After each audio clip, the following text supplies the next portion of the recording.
Voilà, alors on va maintenant refaire la même chose, mais dans notre environnement Docker. Donc l'objectif, c'est de nouveau que quand on fasse notre Docker Compose up, tout soit préconfiguré out of the box et qu'on ne doive pas configurer la data source manuellement. Alors avant de passer à ça, c'est important de comprendre un peu comment les fichiers de configuration de Wildfly sont organisés. Le serveur qui tourne sur mon OS, je l'ai démarré via NetBeans. Et puis on voit ici qu'il utilise ce fichier de configuration, standalone-full.xml. Si je vais dans le système de fichiers et que je regarde ici ce que j'ai,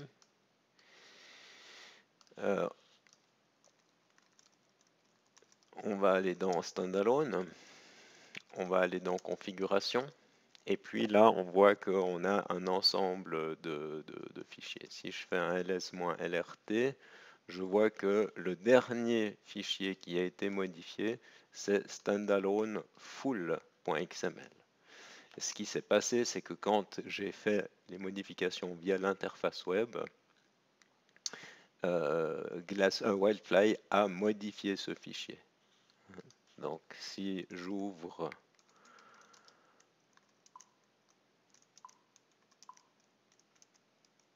ce fichier ici, on voit que dans la partie data source, ici j'ai cette section qui a été rajoutée et on reconnaît les éléments que j'ai rentrés dans l'interface web. C'est là aussi où on voit quelques différences. Et là, je ne connais pas encore très bien Wildfly, donc ce que je fais, c'est en partie des hypothèses. Mais si vous comparez cette partie ici, où on a la data source example.ds qui est installée de base dans cette configuration, ici on voit qu'elle utilise le driver H2. Et puis en dessous, on a une référence à ce driver H2 qui est défini dans un module, dans ce que Wildfly appelle des modules, dans un module qui s'appelle comme h2 database.h2. Et si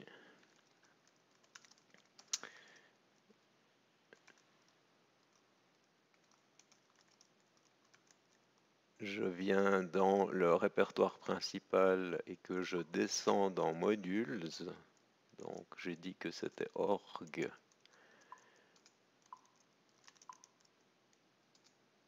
Qu'est-ce que j'ai dit? Org H2. Normalement, je m'attendais à trouver...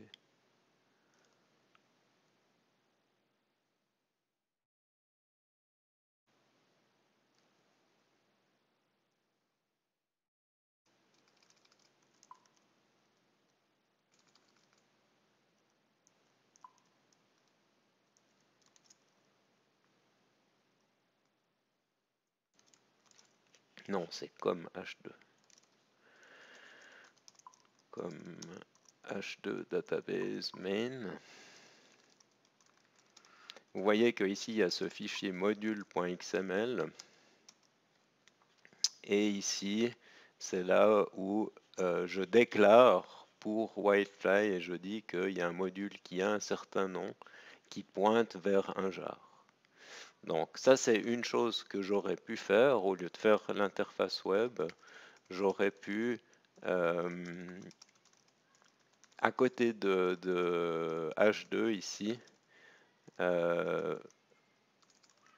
si je suis dans comme ici, j'aurais pu faire un dossier MySQL et j'aurais pu créer le module pour le driver JDBC moi-même. Et à ce moment-là, je l'aurais référencé exactement de la même manière.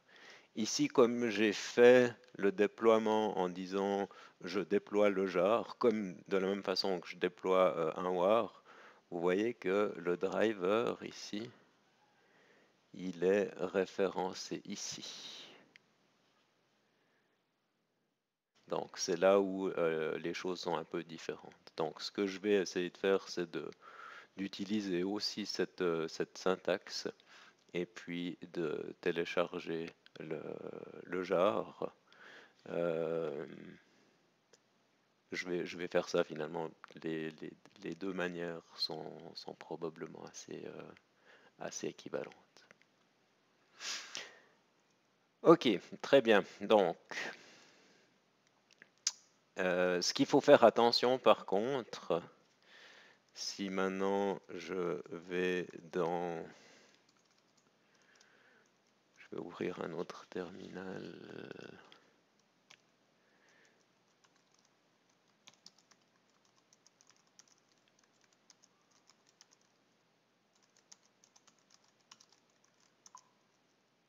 Je vais aller dans un autre terminal, aller dans mon repos.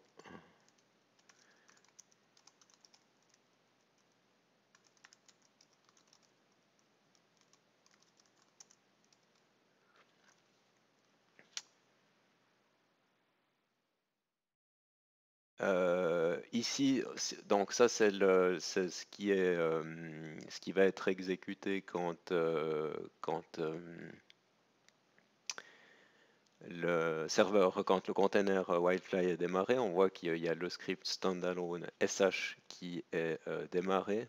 En fait, si on va voir dans la doc ou si on expérimente, on verra que ça n'est pas le fichier full qui est utilisé. Standalone, configuration. Vous voyez, quand j'ai lancé, quand j'ai configuré en local sur NetBeans, je lui ai dit d'utiliser ce fichier de configuration. Et donc, c'est celui qui a été modifié via la console d'admin. Mais par défaut, si on lance le script standalone.sh, c'est ce fichier qui est modifié. Donc, quand je vais préparer mon container Docker, il va falloir que je travaille avec ce fichier ici. Donc, la stratégie que je vais utiliser, c'est de préparer une version de ce fichier et puis de copier ça dans l'image. L'autre chose que je vais faire, c'est de prendre le jar qui contient le driver MySQL et puis de le mettre dans le répertoire autodeploy. Et ça, en principe, ça devrait fonctionner. Donc, je ne l'ai pas encore fait. Je vais le faire en direct. Et puis, peut-être que je vais de temps en temps poser l'enregistrement du webcast si je rencontre des soucis. Donc, la première chose que je vais faire, parce que je ne me souviens plus du layout du container, je vais venir ici. Je vais faire un docker compose up de Wildfly.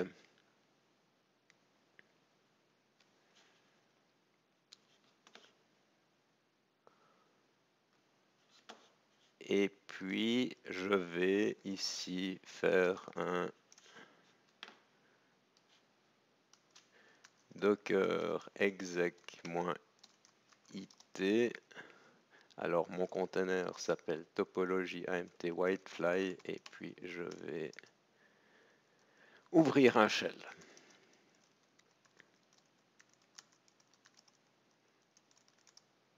Donc, on voit ici que c'était ça que je voulais voir. C'était dans quelle arborescence j'allais devoir mettre mes informations.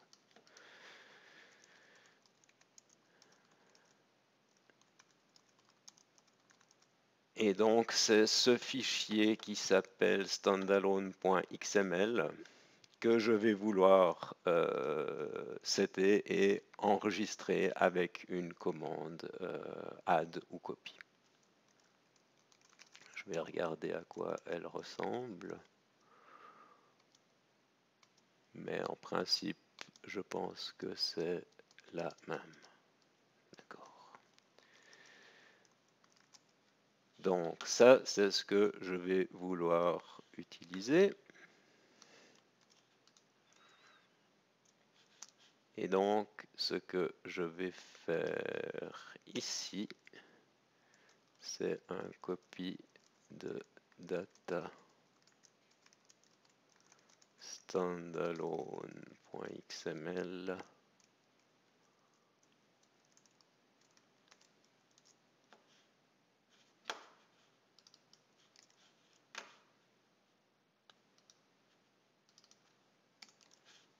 Faire attention à faire un copier-coller, comme ça j'évite une typo.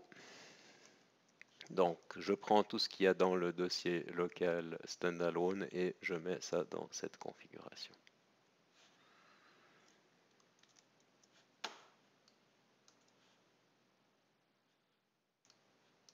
Ça veut dire que ici je vais créer ce dossier data et là je vais mettre le fichier de configuration, puisque je vais aussi faire, bon, on va déjà faire cette opération et puis ce qu'on devra faire après, c'est copier le jar.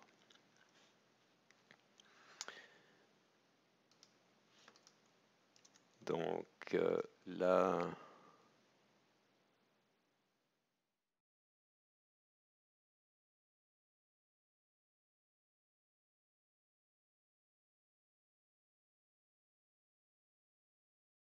j'ai le fichier standalone qui vient de ma machine, alors je vais utiliser ça.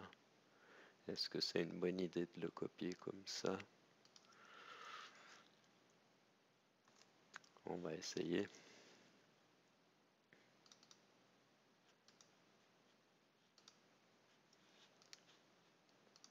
Donc ce que je vais faire, c'est prendre mon fichier standalone et puis le mettre ici.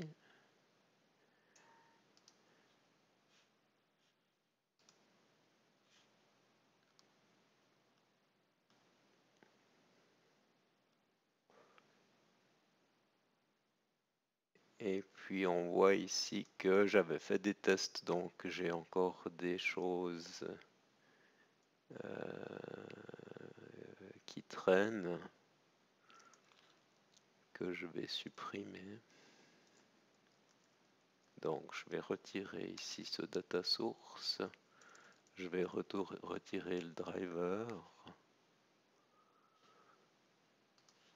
Je vais retirer cette data source ici.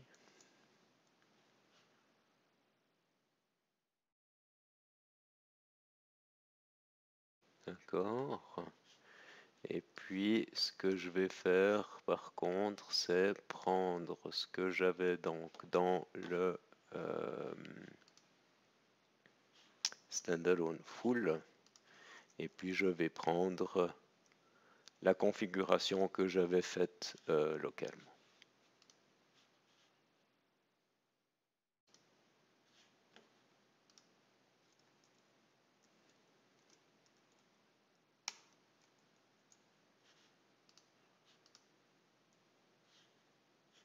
Voilà. Alors, je vais enregistrer ça. Ça va pas fonctionner comme ça. J'ai déjà rien que parce que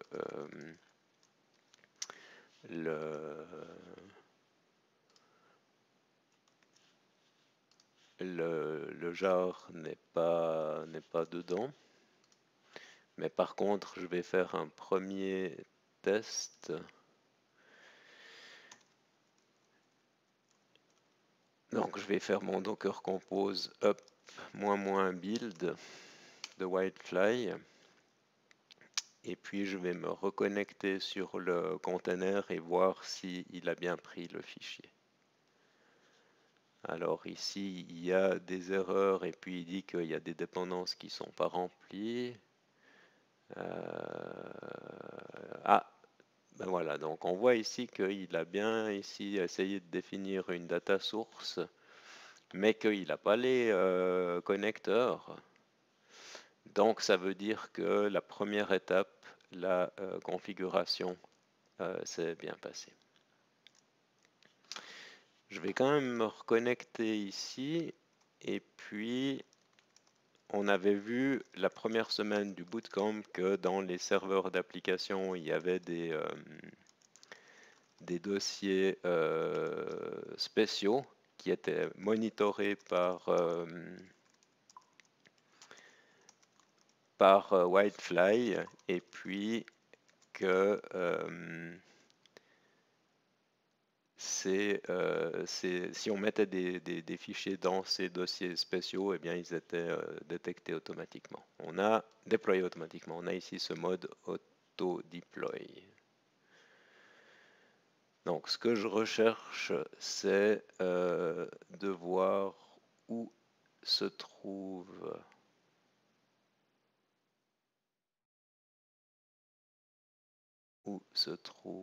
le dossier, et puis je suis pas absolument sûr.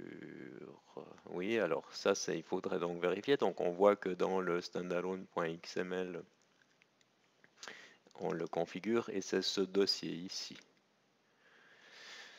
Donc, en principe, si je copie quelque chose là-dedans,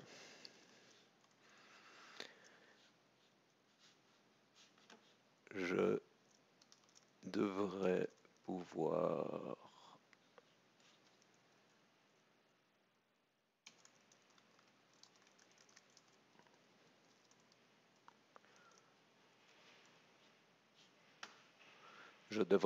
le déployer. Donc ce que j'ai envie d'avoir, là je vais quitter,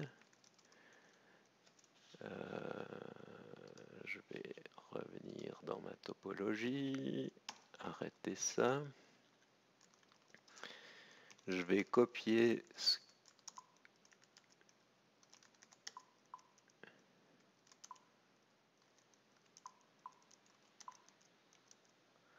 mon driver JDBC, le jar, et puis je vais le mettre dans mon image Wildfly dans le dossier data.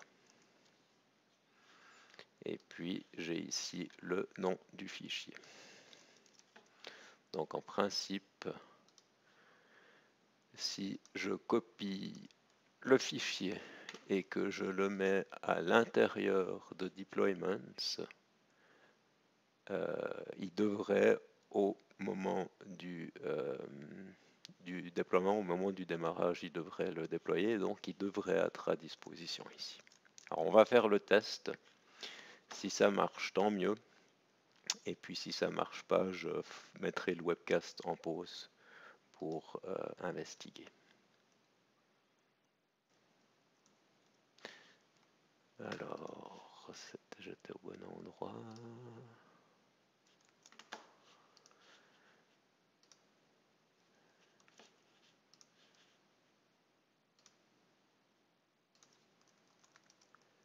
Docker compose up -build de Wildfly.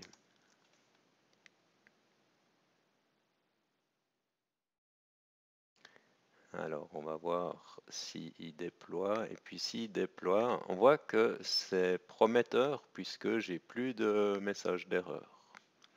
Et on voit qu'ici, il a bien démarré les drivers. Il a bien déployé le jar. Donc, on va pouvoir maintenant faire un test. Donc, au lieu de me connecter sur localhost, je vais me connecter sur ma Docker machine. J'arrive sur la console, je vais regarder les déploiements. On voit ici que j'ai le connecteur, ça s'est bien passé. Si je vais dans la configuration des sous-systèmes, dans les data sources, j'ai ici mon Sakil ADS. Je regarde ça. Dans sécurité, j'ai les credentials, connexion, tester la connexion. Alors là, ça n'a pas marché.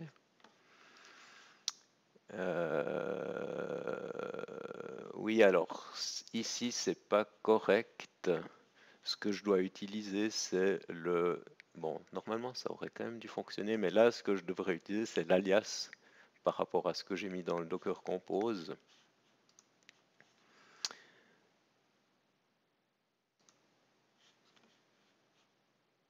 Donc je vais revenir, là je me suis fait perdre donc, dans les data sources. Je l'ai disablé pour pouvoir la changer. Je vais éditer et puis ici on va mettre db qui est l'alias que j'ai défini. J'enregistre ça, je l'active.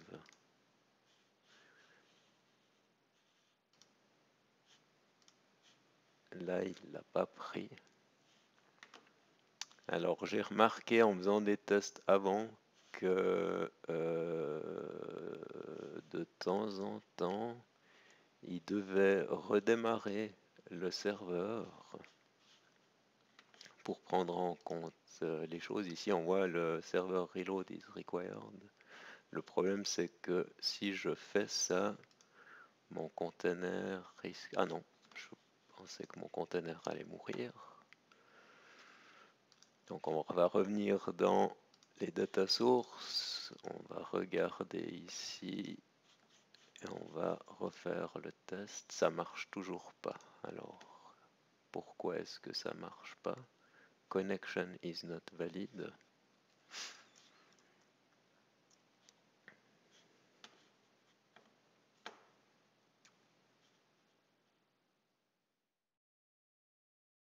Ah oui, je sais évidemment. Ce que j'ai oublié de faire dans le Docker Compose, je l'avais fait avant pour Glassfish, mais j'ai oublié de le faire. Vous voyez que j'ai ici cette instruction. C'est là où je dis mon container doit pouvoir parler à un autre container. Il va l'appeler DB. Et puis quand il appellera DB, il va pointer vers MySQL qui est ce container ici. Donc ça j'avais oublié de le faire. Et puis ce que je vais faire directement, c'est revenir dans ma configuration ici. Et je vais changer cette partie. Et c'est là où je vais utiliser DB. Root admin password, ça a l'air correct. J'enregistre.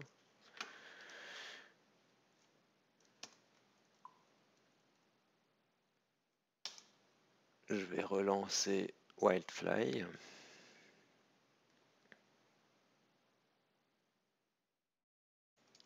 Toujours pas d'erreur au démarrage.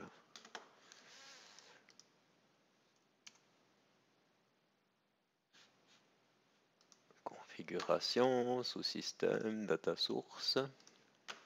Je retrouve mon Sakila DB. Connexion. Je teste la connexion et cette fois ça a bien fonctionné. D'accord. Donc là on a fait un bon chemin. On a maintenant aussi bien Wildfly et Glassfish qui ont le driver MySQL installé, qui ont un data source qui est connecté. Donc il nous reste la chose intéressante à faire, qui est de commencer à écrire du code et puis d'utiliser cette data source pour pouvoir faire des appels vers la base de données. Et c'est ce qu'on va voir dans le dernier webcast de la série.